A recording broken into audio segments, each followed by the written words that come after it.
1920년대에 전 세계를 휩쓴 스페인 독감과 또 저 중세 때 유럽 인구의 3분의 1을 소멸시켰다고 하는 흑사병처럼 아주 세계사적인 역병 사건 중에 하나로 또 하나 유스티니아누스 역병 사건이라는 것이 있었습니다.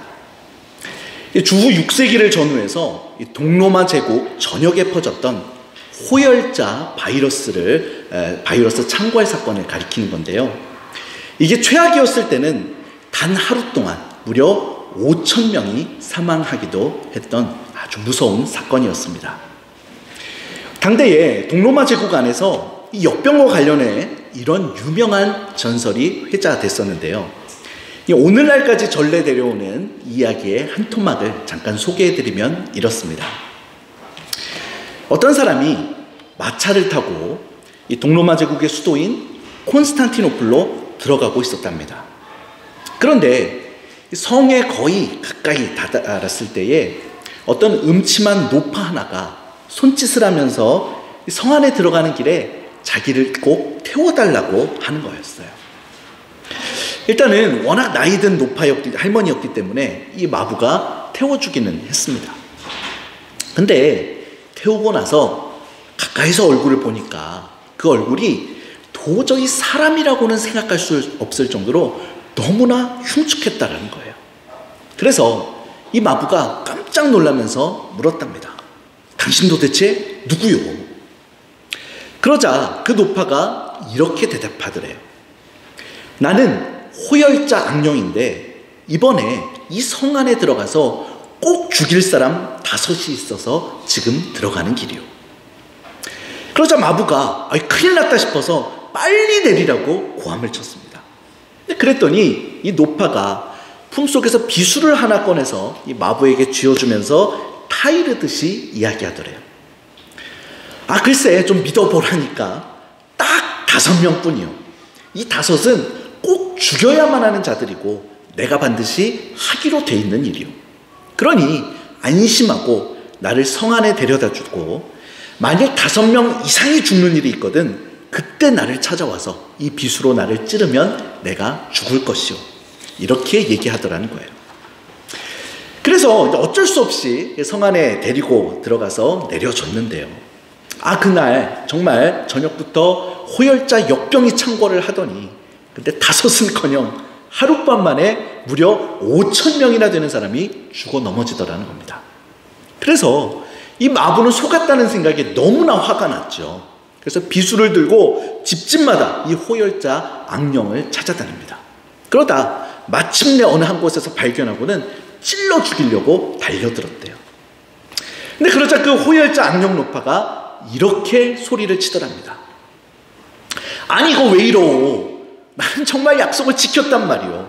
나는 정말 딱 5명밖에 죽이지 않았는데 그 외의 사람들은 무서워서 공포와 근심 때문에 다들 지들 스스로가 명을 재촉해서 죽어간 것뿐이라오. 정말 다 내 탓이 아니라오. 이렇게 소리쳤다라는 거예요. 여러분 이 이야기는요 가끔 우리 아이들 이야기책에도 실리는 나름 유명한 동유럽 전설입니다. 근데 저는 처음에 이걸 들었을 때 그저 당대 권력자들이 지어낸 그런 내용이라고 생각했었어요. 아마도 그 역병을 잘 차단하지 못한 책임을 자기들이 지게 될까봐 역병보다는 사람들의 근심과 그 공포증의 소동이 이런 전 세계사적인 재난의 큰 원인이 되었던 거라고. 그래서 은근슬쩍 악령 이야기를 차용해 들어와서 민중들한테 책임을 전가한 나쁜 의도의 이야기였을 거라고 그렇게 생각을 했었습니다. 여러분 그런데 근대에 들어서 정말 이 앞의 이야기와 결이 비슷한 발표를 미국 의학계에서 공식적으로 한 것이 있었습니다. 이런 내용이에요. 읽어드립니다. 2차 대전 때 대서양과 태평양 전선에서 고군분투하던 와중에 미국 청년 35만이 목숨을 잃었는데 사실 전쟁 자체보다도 더 무서운 것은 따로 있었다. 바로 전사자들의 가족, 친지, 또 그들이 속한 사회 단위에서 그들의 전몰로 인한 염려와 슬픔, 근심 때문에 심혈관 계통에 문제가 생겨서 죽게 된 사람들이 훨씬 더 막대하게도 무려 100만이 넘는 인명의 손실을 초래했다. 이런 내용의 발표였어요. 그렇습니다. 정말 염려와 낙담이란 건 비록 눈에 확 드러나지는 않지만 정말 그 어떤 역병이나 전쟁보다도 무섭게 사람들을 병들게 하고 죽일 수 있다는 사실을 보여준 좋은 예이라고 생각합니다. 여러분, 이제 오늘 본문을 보시면요, 오늘 본문도 이 시작이 사실은 부활의 분위기와는 어울리지 않는 너무나 이상스러운 낙담의 이야기로 시작되는 것을 우리가 보게 돼요. 여러분, 정말 이 본문을 한번 잘 들여다보십시오. 여러분 보시기에 너무나 좀 이상한 이야기라고 생각되지 않으십니까? 여러분, 오늘 본문에서 제자들이 지금 고기를 잡으러 간대요. 근데 여러분, 이걸 잘 보십시오. 이것이 부활하신 주님을 만나서 가슴이 뜨거워지고 그래서 사명감으로 불타는 가운데 열심히 선교하던 와중에 잠깐 머리를 식히러 가겠다고 나간 그런 고기잡이였습니까? 아니면 앞으로 이 자비량으로 잘 선교를 감당하기 위해서 잠시 선교 자금을 벌겠다고 물고기 잡으러 간 거였습니까? 여러분, 보면 그런 것들이 전혀 아니었어요. 정말 아이러니컬하게도 이 제자들은 부활의 주님을 경험하고 만난 후인데도 불구하고 또다시 낙심과 염려에 사로잡혀서 에라 그냥 고기나 잡으러 가겠다 내려와 있던 상황이었다는 겁니다. 여러분, 오늘 본문 다음에 나오는 내용에서도 그래서 어떻습니까? 예수님이 베드로에게 뭐라고 하세요? 내 양을 치라고 거듭 말씀하시잖아요. 오전 예배 때 잠시 살펴본 말씀이지만 이건 그야말로 지금 이때 베드로가 예수님의 양치는 사역을 전혀 잘 감당하지 못하고 있었기 때문에 사명을 다시 부여해 주시는 모습이었어요. 또 그렇다고 이게 예수님을 부인했던 베드로 한 사람의 문제만도 아니었습니다. 정말 갈릴리 출신의 제자들이 몽땅 다 베드로처럼 여기 지금 와 있는 거예요. 여러분, 그리고 이 제자들이 고기를 잡으러 내려간 모습들은요, 누가 뭐래도 뭔가 지금 잘해보겠다고 하는 게 아니라 하나님 나라를 위해서 사람 낚는 어부의 그 사명을 포기하고 내려와 있는 모습들이었다는 것이죠. 근데 그것도 너무나 놀라운 것은 예수님 부활하신 그 가슴 뛰는 사건을 체험한 얼마 후에 이래버렸다는 겁니다. 여러분, 그러니 이 모습이 정말 이상하지 않으십니까? 잘 보세요. 이게 예수님이 제자들에게 나타나신 게 부활 후 몇 번이나 나타나신 거라고 얘기합니까? 여러분, 오늘 본문 14절에도 언급되어 있는데요, 요한복음의 이 기록 안에서만 벌써 3번째라고 얘기하고 있어요. 즉 제자들은 이미 부활하신 주님을 최소 2번은 앞서 만났다는 얘기입니다. 사실 바로 앞에 요한복음 20장에 보면 제자들이 부활하신 예수님을 만났던 모습이 잘 기록되어 있죠. 특히 20장 19절부터 20절에 보시면 제자들이 부활하신 예수님을 만나서 그 예수님의 손과 옆구리 상처 흔적까지 확인하면서 무척 기뻐했었다는 내용이 분명히 나와요. 여러분, 그러니 너무나 이상하다라는 거예요. 그랬던 제자들이 오늘 21장 본문 서두에 보면 또다시 낙담에 빠져서 코 빠진 모습으로 고기 잡는 일에나 돌아가 있었다는 거죠. 그러니 여러분, 이게 이해가 되십니까? 도대체 부활하신 주님을 만났으면서도 왜 다시 고기나 잡자고 내려갔느냐는 거예요. 여러분, 보통 우리가 부활주일에 이 부활하신 주님을 만나는 제자들 이야기를 많이 묵상하잖아요. 그러면서 스스로 이렇게 교훈을 삼는 때가 많습니다. 그래, 부활하신 주님을 다시 만나야 해. 부활하신 주님을 만나고 나서 엠마오 도상에 있던 제자들은 가슴이 뜨거워졌고, 또 베드로나 도마를 비롯한 제자들도 바로 부활의 주님을 만났더니 근심과 불신이 다 사라지고 위대한 제자들로 일어서게 되잖아. 그러니 우리들, 특히 좀 신앙이 무뎌지고 첫사랑이 식어가는 것처럼 느껴지던 성도들은 이 부활절에 다시금 부활하신 주님을 만나기에 힘쓰도록 하자. 기도하면서, 찬양하면서, 말씀 듣고 읽으면서, 그렇게 하면 우리 가슴도 다시 뜨거워지고 새롭게 사명감에 불타서 거룩한 삶을 살 수 있게 될 거야. 여러분, 그런데 오늘 본문을 보시면 어땠다라는 겁니까? 우리 아멘 하신 분들한테는 좀 죄송한데요, 정확히는 그렇지가 않다라는 거예요. 이들은 부활하신 주님을 직접 만나고 체험하는 그 놀라운 체험을 정말 했는데도 불구하고 적어도 이 요한의 기록에 따르면 한 번, 두 번을 만나고도 심지어 지금 세 번째 이르기 직전까지도 그 부활하신 주님을 만난 체험이 그들에게 별 소용이 없었다는 겁니다. 여러분, 그러니 우리는 우리의 신앙도 이제 좀 제대로 된 궤도에 오르는 게 우리 목적 아니겠습니까? 그러기 위해서 단순히 부활의 주님을 만나는 만남의 체험만으로는 뭔가가 부족하다는 사실을 인정할 수밖에 없는 거예요. 여러분, 그러면 이들은 도대체 왜 이렇게 돼버린 것이었을까요? 예수님이 죽으신 후라면 몰라도 분명히 부활하신 것을 본 지금에 어떻게 이럴 수가 있을까요? 도대체 이들이 무엇 때문에 이렇게 낙심한 거였습니까? 물론 여러분, 그렇다고 이들이 예수님께 실망해서 비관했던 것일까요? 그렇지는 않았을 거예요. 죽음을 이기고 부활하신 주님께 실망할 이유가 뭐가 있겠습니까? 부활하신 주님을 만나는 것은 누가 뭐래도 은혜였다니까요. 또 가슴 뜨거워지는 일이었다니까요. 여러분, 그러면 과연 무엇 때문에 왜 비관했겠습니까?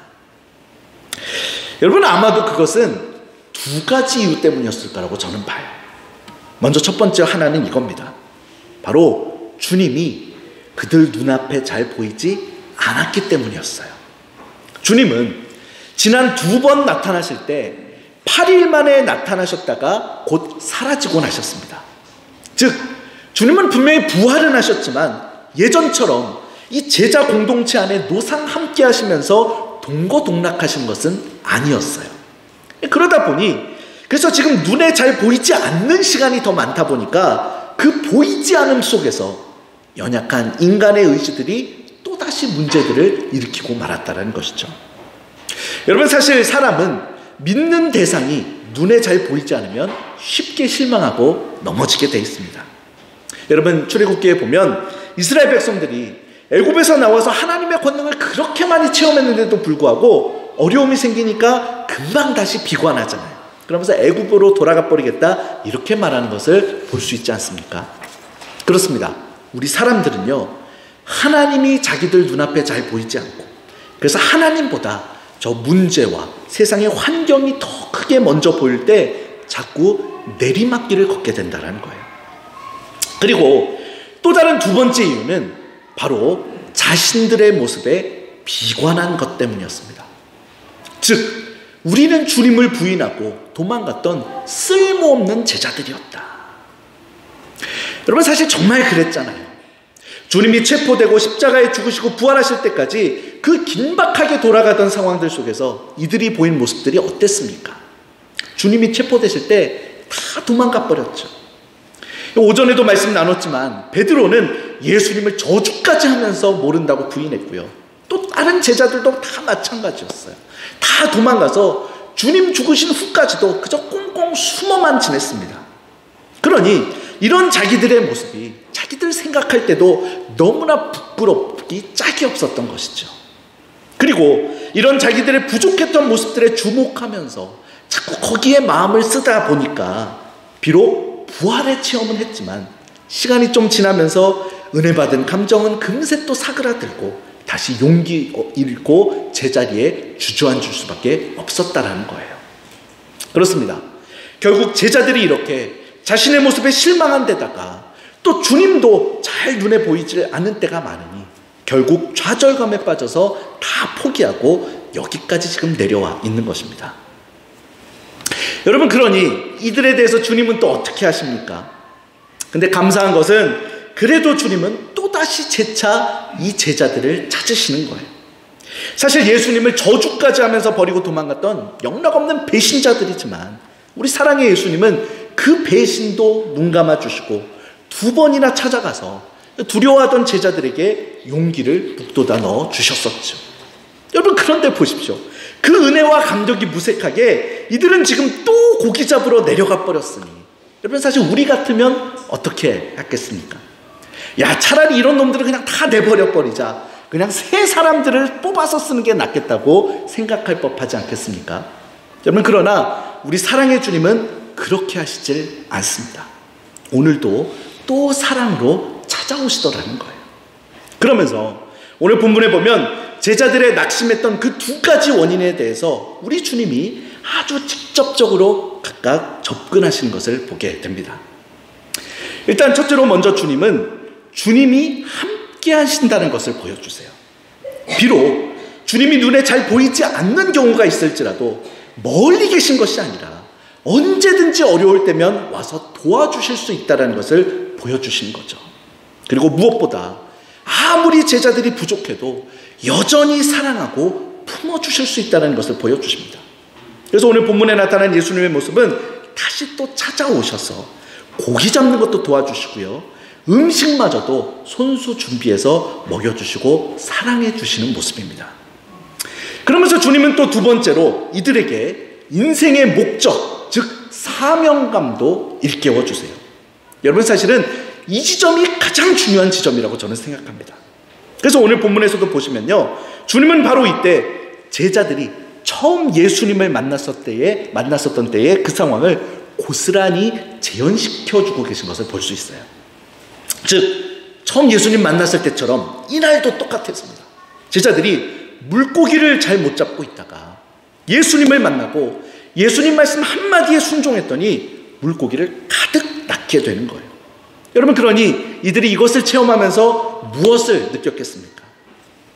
역시 내 힘과 내 문제가 아니라 주님께서 도우실 때 역사는 일어나는 것이로구나, 이걸 느끼지 않았겠습니까? 그걸 다시 한번 상기하면서 예수님을 처음 만났던 그때가 떠오르면서 잊고 있었던 사명도 다시 발견할 수 있었을 거예요. 여러분, 사실 애초에 제자들이 주님 처음 만났을 때부터 부여받은 할 일, 사명이 무엇이었습니까? 바로 복음으로 사람을 낳고 세상을 변화시키는 것이었죠. 근데 제자들은 지금 낙담에 빠져서 고기나 잡겠다고 내려와 있는 것이었어요. 그러나 고기를 한 마리도 못 잡고 낙담은 더욱 깊어져만 가던 차에, 근데 우리 주님의 단 한마디 말씀을 순종했더니 금세 다시 고기를 들어올릴 수도 없을 만큼 많이 잡는 체험을 한 겁니다. 즉 내 자신이 아무리 부족하게 느껴져도, 실제로 힘도 없어도, 그러나 오직 주님 말씀에 순종하며 주님 주신 사명을 따라서 살 때 정말 내 인생이 가치 있고 복되게 된다는 사실을 저 기억 저편으로부터 다시 떠올리면서 새롭게 사명을 일깨울 수 있었던 것이죠. 그러면서 주님은 오전 예배 때도 나눴던 것처럼 오늘 본문 다음에는 양을 치라는 말씀을 거듭 주십니다. 특히 22절에 너는 나를 따르라는 말씀을 베드로를 비롯한 제자들에게 주시면서 오직 사명의 길로 발걸음을 내딛는 것만이 이런 낙심과 열등감을 이겨낼 수 있는 유일한 길임을 가르쳐 주세요. 여러분, 그렇습니다. 신앙은요, 사명을 깨닫고 주님 말씀을 실천하며 나설 때 비로소 본궤도에 오를 수 있게 되는 거예요. 여러분, 아무리 은혜의 체험이 있어도요, 체험한 다음에 그 자리에 머물러만 있으면 또다시 믿음을 잃는 겁니다. 그리고 곧 자기 부정에 또 빠져들게 되는 거예요. 오직 실천하면서 나서려고 할 때 주님 도우심을 더 경험할 수 있게 되는 거고요. 바로 그를 통해서 부족해도 나를 여전히 사랑하고 쓰시는 그 주님의 숨결과 능력을 체험하게 되면서 뒷걸음질 치는 신앙이 아니라 전진하고 성장하는 신앙을 이룰 수 있게 되는 겁니다. 여러분, 제가 군대에 있을 때 이 군대 전술 교리 중에서 정말 중요하게 여기던 개념 중에 전과의 극대화라는 개념이 있었습니다. 전투 와중에 작은 성과, 즉 전과 하나가 만들어지면 그 다음 단계에는 반드시 그 전과를 확대하는 방향으로 전략을 다시 짜야만 한다는 것이었어요. 만약에 전과 하나가 생겼는데도 그냥 전과 하나에만 만족하고 그치면 어떻게 된다는 겁니까? 이 적과 대치 상황에서 전과가 생겼어요. 앞으로 좀 튀어나온 부분이 생긴 거 아닙니까? 그러면 그 부분이 오히려 적의 주목을 받게 된다는 것이죠. 집중적인 반격을 받게 되고 오히려 전체적으로 수세에 몰리게 되는 원인이 될 수 있기 때문이라는 겁니다. 그래서 조금 전진하기 전과 하나가 만들어지면 그 전과를 중심으로 효과를 극대화하는 후속 조치를 반드시 하라고 가르쳐요. 여러분, 그런데 바로 우리 신앙이 똑같다라는 겁니다. 여러분, 은혜 받고 체험하고 뜨거워지는 거 정말 중요한 거 맞아요. 근데 그렇게 체험했을 때, 은혜 받았을 때 진짜 중요한 건 오히려 그 다음이라는 거예요. 여러분, 오병이어 사건에서도 보십시오. 우리 주님은 반드시 12광주리로 남기고 거두라고 하시는 것을 볼 수 있잖아요. 그렇습니다. 그냥 체험하고 그 뜨거운 자리에 그냥 가만히 머물러만 있으면 절대 안 된다는 겁니다. 은혜를 받았으면 반드시 그 은혜를 통해서 남길 것을 찾고 거두고 극대화시키는 길로 나아갈 수 있어야 된다는 거예요. 즉 사명과 실천의 길로 나서야만 한다는 것입니다. 여러분, 그래서 결국 이 제자들도 정말 회복되고, 그래서 우리가 아는 위대한 사도들로 일어서게 되는 전환점이 언제가 됩니까? 여러분, 사실 오늘 본문은도 아니었어요. 다만 오늘 본문에서 주님께서 사람 낚는 어부로서의 사명을 어렴풋이 다시 일깨워 주시고, 그래서 이 목적의식을 분명히 가지고 이를 위해서 마가의 다락방에 모여서 이제 기도하잖아요. 그랬더니 성령을 받게 됩니다. 그리고 이제 정말 중요한 그 다음 단계입니다. 바로 그 성령의 능력과 인도로 비로소 어디로 갑니까? 길거리로 나가죠. 그래서 거기서 주님의 말씀을 선포하고 전도하면서 사람들을 섬기게 되었을 때 그들이 진짜 사도로 거듭나면서 교회 역사와 부흥의 역사가 시작될 수 있었던 거예요. 여러분, 오늘 이 부활절에 여러분들도 주님을 각자 다 은혜롭게 만나셨을 줄을 믿습니다. 여러분, 그런데요, 그 만남보다 더 중요한 게 있다는 것이죠. 여러분은 과연 이 다음에는 어떻게 하실 겁니까? 또 부활의 주님을 그저 만나고 체험하는 것에만 여러분 신앙의 목적을 두시겠습니까? 아니면 이제 주님이 주신 은혜와 능력을 가지고 저 세상에 나가서 담대하게 복음 전하며 실천하는 삶을 사시겠습니까? 여러분, 주님은 이미 살아계시고 이미 우리와 함께 하시며 우리 삶의 자리에서 문을 두드리고 계세요. 하늘과 땅의 모든 권세를 가지고 함께 하시겠다 약속하시면서 오늘날 우리가 삶 속에서 진정 이 지상 사명을 실천하며 가치 있게 살기를 바라고 계실 줄 믿습니다. 아무쪼록 하나님 나라를 확장하라는 이 귀한 사명을 받들기 위해서 주님 주신 말씀들을 생활 속에서도 하나하나 다 실천해 나가며 적극적으로 무엇보다 복음을 전하는 제자의 삶을 힘있게 살아가는 여러분 되길 바랍니다. 여러분, 저는 목회하면서 정말 주님 주신 지상 사명에 따라서 교회가 전도하고 또 온 성도가 전도하고 훈련하는 데 매진하는 게 최고 중요한 본질이라고 분명히 믿는 사람입니다. 여러분이 저를 이제 청빙해 주시지 않았습니까? 그래서 동시에 무슨 의미가 됩니까? 이제 정말 우리 하양제일교회는 다른 여러 가지 사역 중요하지만 전도, 그 전도를 위해서 제자 훈련 받는 사역이 가장 중요하다고 여러분이 그걸 인정하고 저를 뽑아주실 겁니다. 이제는 되돌이키실 수가 없어요. 이젠 정말 우리가 4월 25일부터 전도 폭발 훈련에 온 교회가 그 어떤 것보다 매진하게 될 것입니다. 아무쪼록 그래서 더욱 사랑과 능력으로 가까이 오시고 늘 힘주실 그 주님을 체험하고 의지하면서 하나님 나라를 아름답게 확장시키는 일에 크게 쓰임받으며, 그래서 자꾸 뒷걸음질 치는 것이 아니라 늘 담대하고 용기 있는 모습으로 하나님 앞에 나가고, 그래서 우리 하양절교회 모든 성도들이 정말 하나님께 크게 영광 돌리는 성도와 교회가 될 수 있기를 주님의 이름으로 축원합니다. 기도하겠습니다. 하나님, 그렇습니다. 주님을 만나는 것 너무나 중요하지만 주님을 만난 뒤에 주님께서 주신 사명을 붙잡고 실천하며 살아가는 것이 정말 우리의 신앙을 건강하게 세우는 비결임을 오늘 말씀을 통해서 알려주시니 감사드립니다. 그래서 주님을 부활하신 다음에 제자들을 만나 주시면서 분명하게 지상 사명이라는 것을 주셨습니다. 바로 하늘과 땅의 모든 권세를 가지고 함께할 것이니 땅 끝까지 나가서 만나는 모든 이들에게 예수 이름, 생명의 이름, 영생의 구원의 소식을 전하라고 분명히 당부해 주셨습니다. 우리도 이 사명에 충성할 때, 주님과 그렇게 동행할 때 우리의 신앙이 결코 무너지지 않냐고, 나의 부족함 때문에 낭망이나 절망에 빠지지 않고 늘 주님과 함께 승리하는 삶을 이루어 나갈 줄을 믿습니다.